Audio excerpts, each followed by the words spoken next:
Zara was a new student at Nexus Academy, a school full of tall, blue-skinned aliens. She was the only human there. The alien kids did not like her because she was different. One day, a big alien named Korg pushed her against the wall. He laughed and pushed her again. Other students watched but did nothing.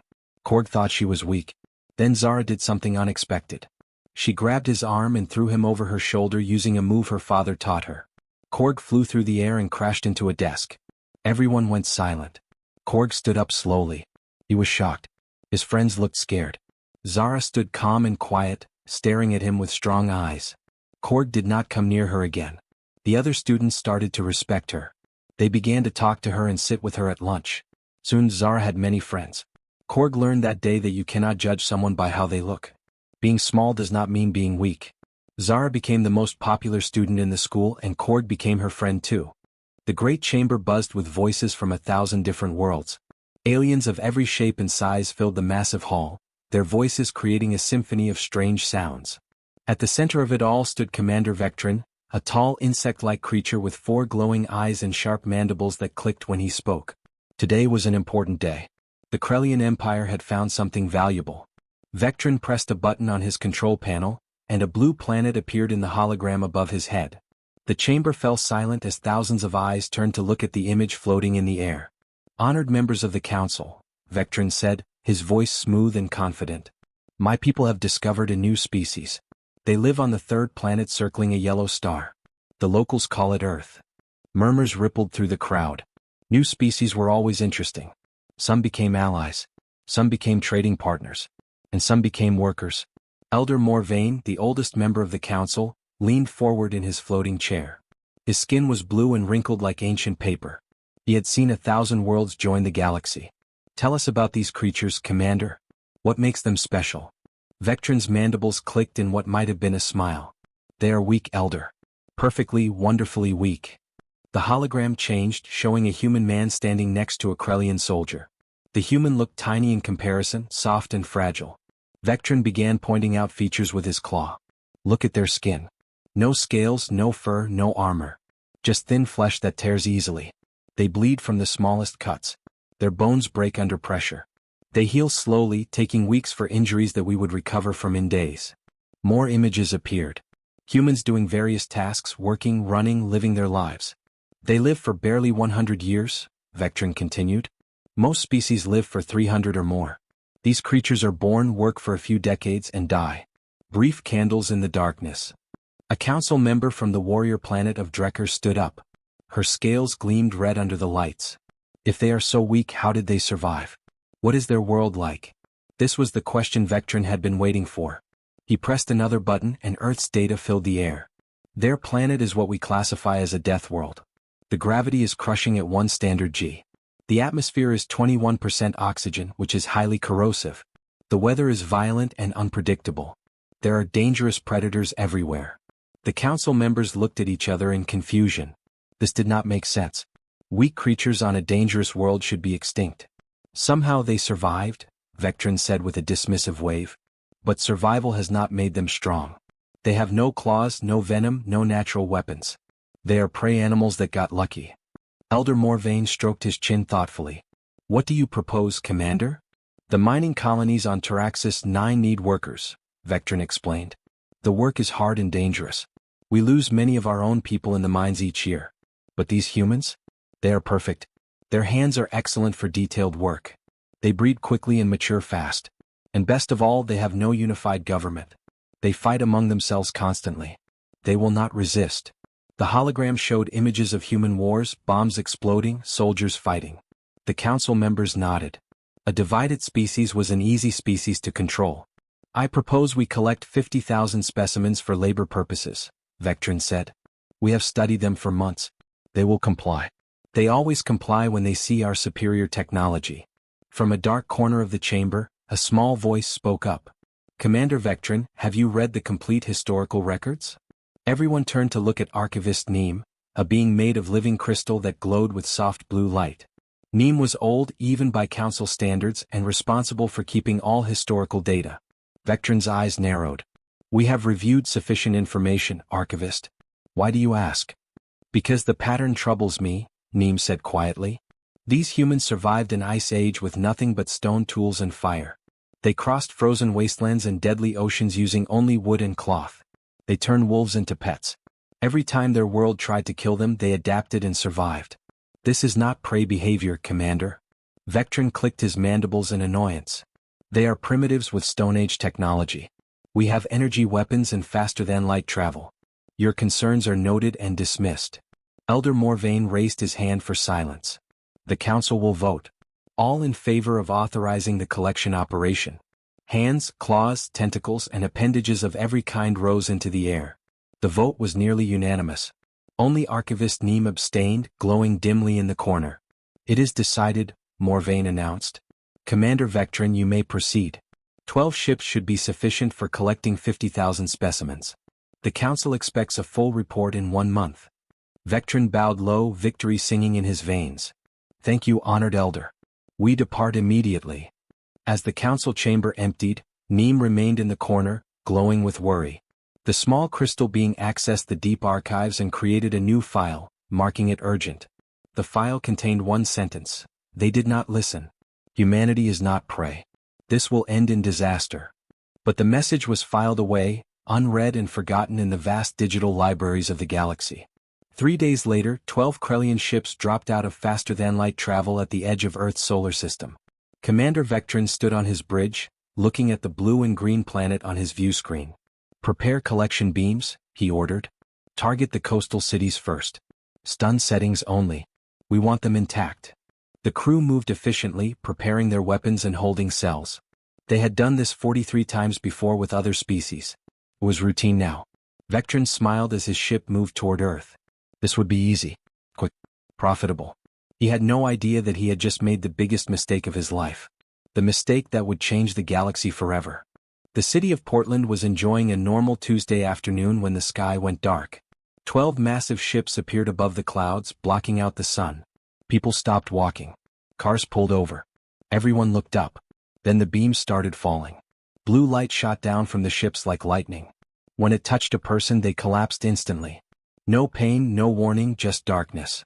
Within minutes, hundreds of people lay unconscious on the streets and sidewalks. James Mitchell was a soldier in the National Guard. He was walking to his car when the beam hit him. His training kicked in for just a moment before everything went black. His last thought was simple and clear. Play dead when you wake up. On the lead ship, Commander Vectron watched his screens with satisfaction. The collection was going exactly as planned. Humans dropped like stones when the stun beams touched them. His crew moved efficiently, teleporting the unconscious bodies into the holding cells. How long until they wake? Vectron asked his science officer. 20 hours, Commander. Standard stun duration for their brain chemistry. Vectron nodded. Excellent. Continue operations. We need 50,000 specimens. But something was wrong.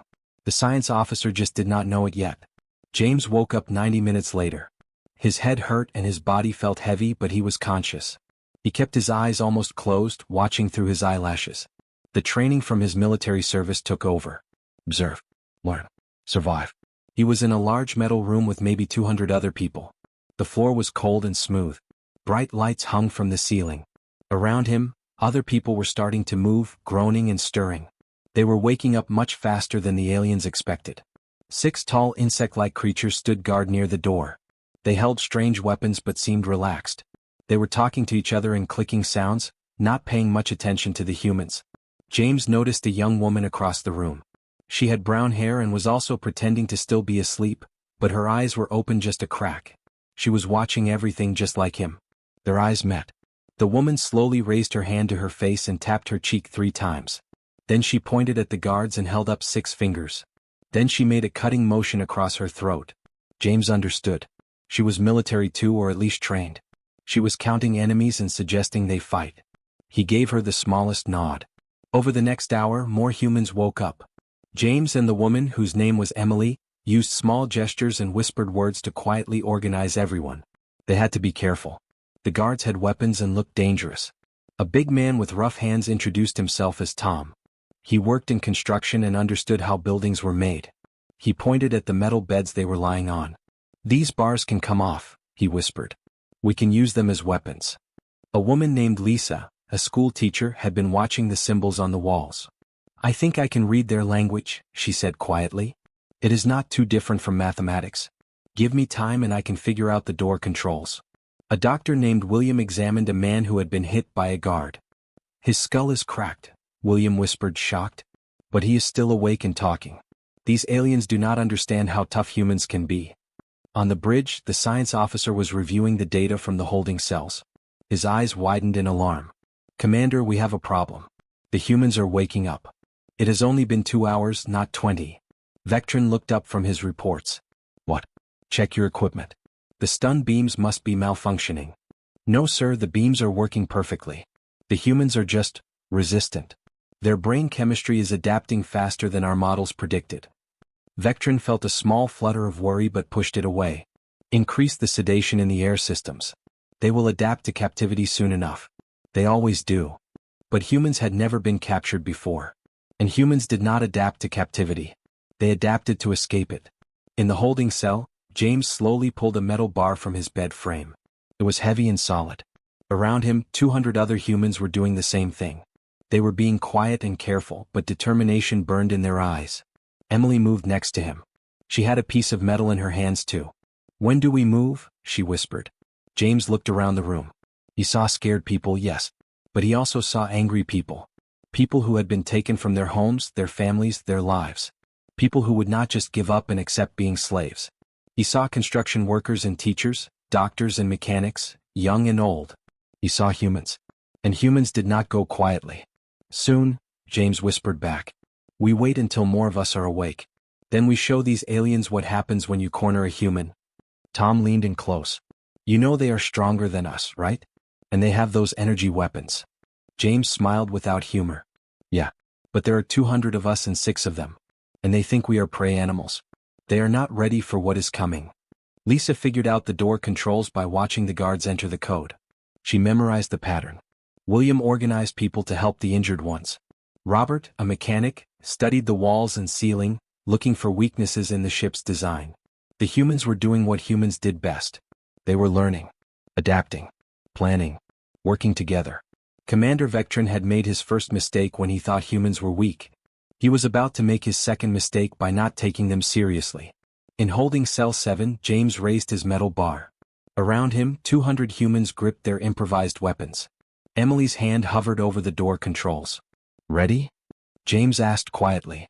Everyone nodded. Then let us teach them about humans, James said. Emily pressed the buttons. The door hissed open. The guards turned in surprise. The humans charged. The uprising had begun. The guards never expected the attack. One moment they were standing calmly by the door. The next moment, 200 screaming humans crashed into them like a wave. James swung his metal bar hard into the first guard's leg. The alien screeched and fell down. Tom brought his weapon down on another guard's head with all his strength. The creatures were stronger than humans, but they had never faced pack hunters before. The guards tried to fight back, but there were too many humans. For every human that fell, 3 more took their place. Within 60 seconds, all 6 guards were on the ground, and the humans had their weapons. Move. Move. James shouted, leading people into the corridor. More guards were coming, drawn by the alarm sounds that were now screaming through the ship. Lisa ran to a control panel on the wall. She pressed the symbol she had memorized from watching the guards. The doors to 3 more holding cells opened, and hundreds more humans poured out into the hallway. On the bridge, Commander Vectron stared at his screens in disbelief. Red warning lights flashed everywhere. What is happening? He demanded. 4 holding cells are open, his science officer reported, his voice shaking. The humans have weapons.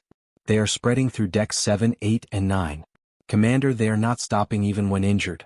One human female kept fighting with a broken arm. This is not normal behavior. They are primitives. Vectron roared. Send tactical teams. Use deadly force if you must. But the tactical teams had their own problems. The humans fought like nothing the aliens had ever seen. They did not run when hurt. They did not surrender when outnumbered. They just kept coming again and again like a flood that would not stop. Robert, the mechanic, found himself in a room full of strange machines. His eyes went wide as he recognized basic engineering principles. The aliens used different technology, but the concepts were the same. Energy flow, power distribution, propulsion systems. Within 20 minutes he figured out how to lock doors throughout entire sections of the ship. I can trap them, Robert said into a radio he had taken from a guard. Tell me where our people need help. Dr. Williams set up a medical station in a storage room they had captured. He used alien medical tools to treat wounded humans, learning how the devices worked by trial and error. Their medicine works on us, he called out to Emily. Even better than our own. Use these scanners on anyone who is badly hurt. Emily was coordinating groups of humans through the radio system. She was a marine biologist, but she understood tactics from her time in the reserves. Team 3 push forward to the engineering section. Team 5 secure the medical bay. Team 1 follow James to the bridge. James led 12 humans through the corridors toward the command center. They moved fast and quiet, using hand signals like soldiers. When they turned a corner, they came face to face with 20 armored aliens carrying heavy weapons. Take cover. James yelled, diving behind a large metal container. Energy blasts hit the walls around them, burning holes in the metal. Tom crouched next to James, breathing hard. They have armor and big guns. We have metal bars and a couple of pistols we took. This is crazy. James looked at his small team. In any normal fight they should run away. But humans did not become the top hunters on Earth by running away. When I give the signal, we charge straight at them, James said calmly. Do not stop. Do not slow down. Get close and take them apart. They are not expecting prey to attack. That is insane, someone whispered. That is human, Emily replied, checking her stolen weapon. James screamed and ran forward. The aliens fired, hitting 2 humans in the first few seconds. But those 2 humans grabbed at alien legs as they fell, tripping them. The other humans smashed into the alien formation like a hammer. It was brutal and bloody. It lasted 90 seconds. The humans won. Vectron watched his tactical team signals disappear from his screen, one by one. His hands shook. This cannot be happening. Send distress calls to the whole fleet. Send them to the council. We need help. The bridge door exploded. Metal pieces flew everywhere. Through the smoke walked James Mitchell, covered in blood, holding an alien weapon. Behind him, dozens of humans filed onto the bridge, securing every station. James pointed his weapon at Vectron. I am Sergeant James Mitchell from the planet Earth. You made a mistake. Emily rushed to the communication station with Lisa helping her. Her fingers moved over the alien controls, surprisingly easy to understand once you saw the pattern. I have access, Emily announced. James, I can send a message to all their ships. Do it, James said, never taking his eyes off the terrified commander. Emily's voice went out across all 12 ships. This is Emily Grant, human from Earth. We have taken control of Ship 7. Release all prisoners immediately and leave, or we will show you what angry humans can do. You have 1 hour. On the other ships, captured humans heard the message and fought harder. The uprising spread like fire through dry grass. Vectron stared at James in complete horror. Everything he thought he knew was wrong. These were not weak prey animals. These were hunters. Predators that chased their prey for days without stopping. Pack fighters that worked together and adapted to anything. Survivors that fought through pain that would kill most species. What are you? Vectron whispered. James smiled, but there was no warmth in it. We are human. You should have done better research. All around the ship, humans secured control points and freed their people. The aliens had brought sophisticated technology and superior strength. But they had never fought anyone like humans before. They had made a mistake. And now they were learning what that mistake cost. 3 months had passed since the attack. The wounds had healed, but the galaxy would never be the same. Elder Morvain stood in the Great Chamber once again, but this time everything was different. Next to him stood 6 humans. James Mitchell, Emily Grant, Dr. William Foster, Robert Hayes, Lisa Chen, and Tom Bradford. They were the leaders of the uprising, the ones who had done the impossible. The chamber was packed. Every species in the galaxy wanted to see the humans who had defeated the Krellian Empire. Morvain's old voice echoed through the hall.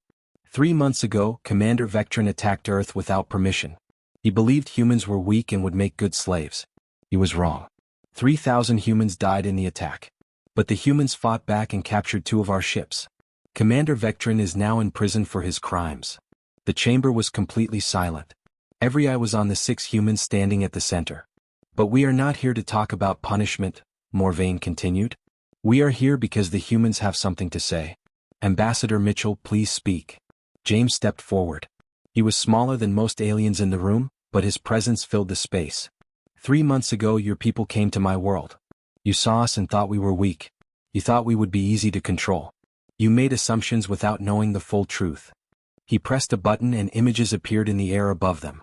The footage showed humans fighting on the alien ships, working together, never giving up even when hurt. You did not know that humans have no claws or fangs, so we learned to make weapons. You did not know that humans evolved by chasing prey until it collapsed from exhaustion. You did not know that when you threaten us, we unite. You did not know that we never ever give up. Emily spoke next, her voice strong and clear. You scanned our world and saw a divided species fighting among ourselves. You did not see that when danger comes from outside, humans become one people.